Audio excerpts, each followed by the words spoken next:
47 में तो सावरकर के जो लोग थे गॉडसे के, उन्होंने कहा कि ये देश कैसे चलेगा, ये देश चलेगा ओम नमः शिवाय से, ये देश चलेगा ओम भूर्भुवस्सुवः तत्सवितुर्वरेण्यम से। तो मौलाना अबुल कलाम आजाद थे, उन्होंने कहा कि नहीं, ये देश चलेगा बिस्मिल्लाहिर्रहमानिर्रहीम से, ये देश चलेगा अल्हम्दुलिल्लाहि रब्बिल आलमीन से। सिख भाई वही थे, तो सिख भाई ने भी कहा कि नहीं, ये देश चलेगा एक ओंकारा सतनाम करता बिरुत नरवू नरवीर काल मूरत अजवनी से भुंगुर प्रसादी। अब क्रिश्चियन जो बैठा हुआ था उसने भी कहा नहीं, ये देश चलेगा there is none god but one god and Muhammad is last messenger of one god. झगड़ा हो गया। अब देश कैसे चले?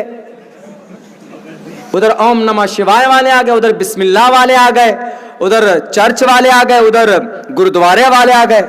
अब चले तो कैसे चले? अब एक ऐसे कानून की जरूरत थी जो सबकी बात को रखते हो।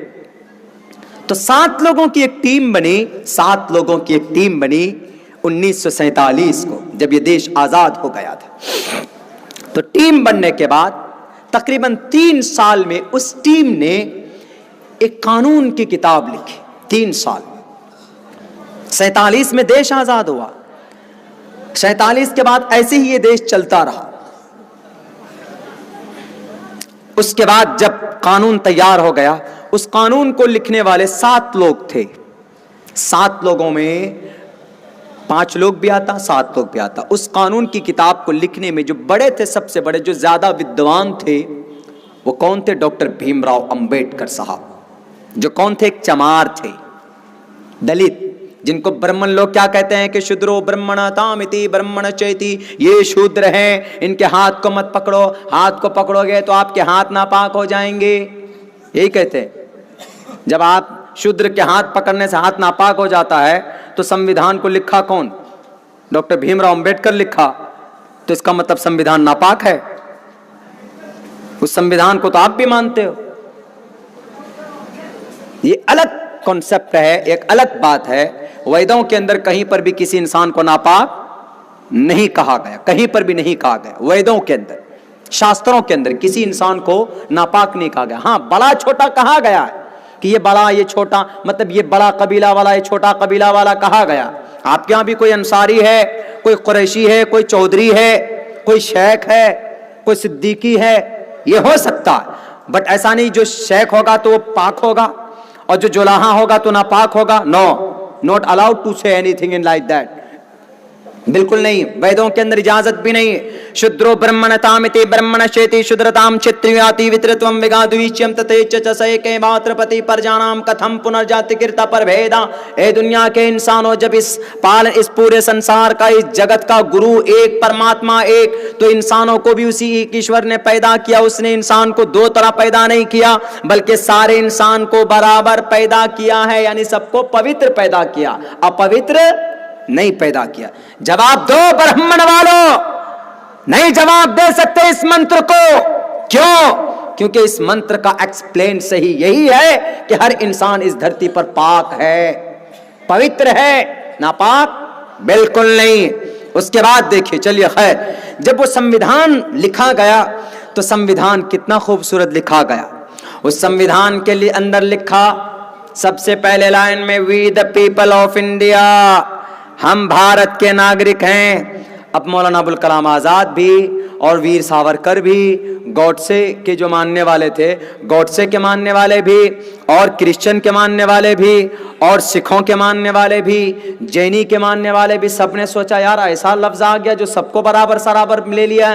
वी द पीपल, हम में सब आ गया। सावरकर भी आ गए, मौलाना भी आ गए, गांधी जी भी आ गए, सब आ गए। We the people of India, हम सब इस देश के नागरिक हैं।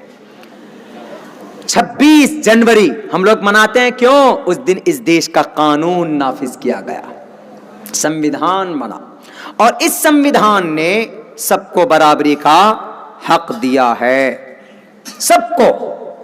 ऐसा नहीं कि आपके इस बस्ती का आदमी होगा तो इसको, चलो ये बंगाल का आदमी है तो ये बंगाली, वो बिहार का है तो बिहारी, वो झारखंड का है तो झारखंडी, ऐसा नहीं।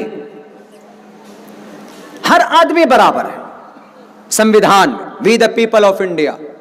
सब बराबर। जब सब बराबर है, कोई कानून अगर आएगा तो सबके लिए बराबर आएगा कि नहीं आएगा? सबके लिए बराबर आएगा।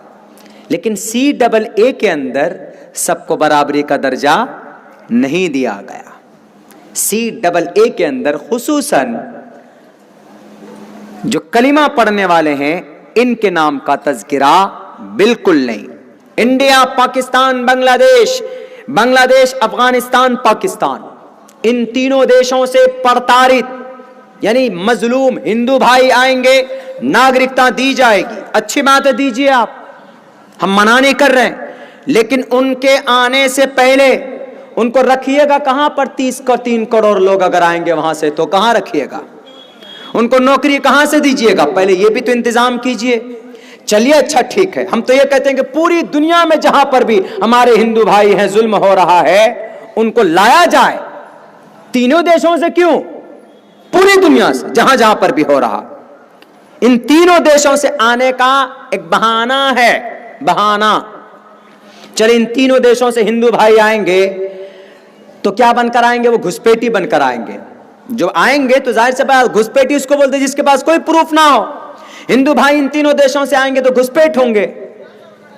जब घुसपैठ होंगे तब उनको नागरिकता दी जाएगी। अगर मुसलमान कोई आ जाए इन तीनों देशों से तो उनको घुसपैठ होंगे, उनको नागरिकता नहीं मिलेगी। क्यों? उनका प्रावधान है ही नहीं इस एक्ट के अंदर। CAA, सिटीजन अमेंडमेंट एक्ट के अंदर मुसलमानों का नाम नहीं।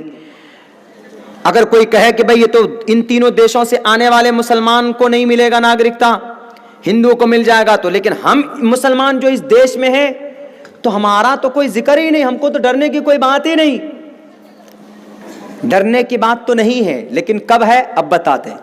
जब NRC लागू होगी, CAA को अलग रखे, लेकिन जब NRC लागू होगी, NRC, तो NRC लागू होने के बाद हिंदू भी छटेगा, मुसलमान भी छटेंगे। जो हिंदू छटेंगे तो वो क्या होंगे? घुसपैठ। जैसे इन तीनों देशों से हिंदू आएंगे तो घुसपैठ, तब नागरिकता दी जाएगी। NRC में जिनका नाम यहां छटेगा तो वो भी घुसपैठ। लेकिन उनको चिंता नहीं होगी। क्यों? क्योंकि जिनका नाम छटेगा NRC में उन्हीं को नागरिकता देने के लिए, उनको नागरिकता देने के लिए CAA है, उनको मिल जाएगा। CAA से रह जाएंगे मुसलमान जिनका नाम छटेगा। अब वो कहां जाएंगे? वो भी कहेंगे कि हमको CAA के तहत नागरिकता दीजिए। वो कहेंगे कि भाई इस CAA के अंदर मुसलमानों का जिक्र नहीं है, तुमको तो नागरिकता मिलेगी नहीं, इसलिए कि CAA में मुसलमानों का नाम ही नहीं है। यह कानून बना हिंदू के लिए, हिंदू को नागरिकता दी जाएगी। मेरे भाइयों, फिर क्या होगा? आप या तो डिटेंशन कैंप में जाएंगे, या तो फिर आपको नागरिकता साबित करने में कई 100 साल लग जाएंगे, या तो फिर दूसरे नंबर पर आपको क्या कहा जाएगा? अपना नाम बदल लो, कलमे के बजाय कम्म ब्रह्म द्वितीयो नास्ते नहना नास्ते पढ़ लो, ओम नमो भगवते वासुदेवाय विश्वेश्वरा पढ़ लो, गणेश जी को अपना परमात्मा मान लो, सर पे टोपी की जगह यहां माथे पे तिलक लगा लो, नमाज के निशान की जगह यहां पर 3 तस्वीरें और 3 लकीर खींच लो। ये कहां जाएगा? आप डिटेंशन कैंप में जाने से बचने के लिए कई लाख मुसलमान एक झटके में अपना नाम बदलकर हिंदू धर्म के अंदर परिवर्तन हो जाएंगे। ये असल मकसद। अच्छा, CAA का ये मकसद है, तो क्या ये CAA संविधान के नजर में इसका कोई वजूद, कोई संविधान के तौर पर बना है कि संविधान के मुखालफत में बना? मेरे भाइयों, मैं तकरीर नहीं कर रहा हूं, मैं आपको एक चीज यही समझा रहा हूं कि संविधान में क्या लिखा। हम लोगों में से यहां पर जितने भी लोग बैठे हैं, मेरे ख्याल से बहुत कम लोग होंगे जो संविधान को जानते हो। अब आइए संविधान क्या कहता है। संविधान का आर्टिकल, हिंदुस्तान के संविधान का दफा नंबर 14 साफ तौर पर लिखा हुआ इक्वलिटी बिफोर लॉ, सारे लोग इस देश के अंदर बराबर हैं। The state shall not deny to any person equality before law or the equal protection of the laws within the territory of India. Hindustan के किसी भी इलाके का कोई हिंदुस्तानी हो, वो बराबर है हिंदुस्तान की नजर में। अगर कोई पीएम है, अगर कोई सीएम है, अगर बंगाल का चाहे वो टीएमसी का पीसीएम हो, चाहे वो किसी और पार्टी का सीएम हो, या बंगाल का कोई एमपी हो या एमएलए हो, अगर हिंदुस्तान का कोई प्रधानमंत्री है, गुजरात का, गांधीनगर का, अहमदाबाद का, और आपके इस बस्ती का कोई रक्षा चलाने वाला 500 रुपए मजदूरी कमाने वाला है, क्या वो पीएम का मकाम और इस मजदूरी करने वाले मजदूर का मकाम एक ही है? दुनिया की नजर में तो आप ये कहोगे कि कैसे हो सकता है, वो तो 3 लाख रुपए का पेन इस्तेमाल करते हैं, 10 लाख रुपए का वो सूट इस्तेमाल करते हैं, और ये 500 रुपए सिर्फ महीने में दिन के अंदर कमाता है, कैसे मकाम बराबर हो जाएगा? दुनिया के नजर के अंदर तो बराबर नहीं हो सकता, लेकिन हिंदुस्तान का संविधान के नजर में जो मकाम पीएम साहब का है, वही मकाम इस मजदूरी करने वाले मजदूर का है। कौन बताता? हिंदुस्तान का संविधान बताता है। इक्वलिटी बिफोर लॉ, सब बराबर। जब सब बराबर हैं तो अब क्या होगा? कोई कानून अगर पास होगा सिटीजनशिप पर तो बराबर होगा। आर्टिकल 15 नंबर दफा ये संविधान पढ़ रहा हूं, मेरी बातों को कोई रोक नहीं सकता, मेरी जुबान को कोई बंद भी नहीं कर सकता। क्यों? क्योंकि मैं अपनी किताब कुरान नहीं पढ़ रहा हूं, मैं वेद भी नहीं पढ़ रहा हूं, मैं हिंदुस्तान के संविधान को पढ़ रहा हूं। कोई माए कलाल हमको नहीं रोक सकता संविधान पढ़ने से। हिंदुस्तान के आर्टिकल, हिंदुस्तान के दस्तूर का, आईन का, कानून का दफा नंबर 15 क्या कहता है? प्रोहिबिशन ऑफ डिस्क्रिमिनेशन, नाजायज है, हराम है, ऑन ग्राउंड्स ऑफ रिलीजन, धर्म के नाम पर लोगों को बांटना, लोगों को अलग करना।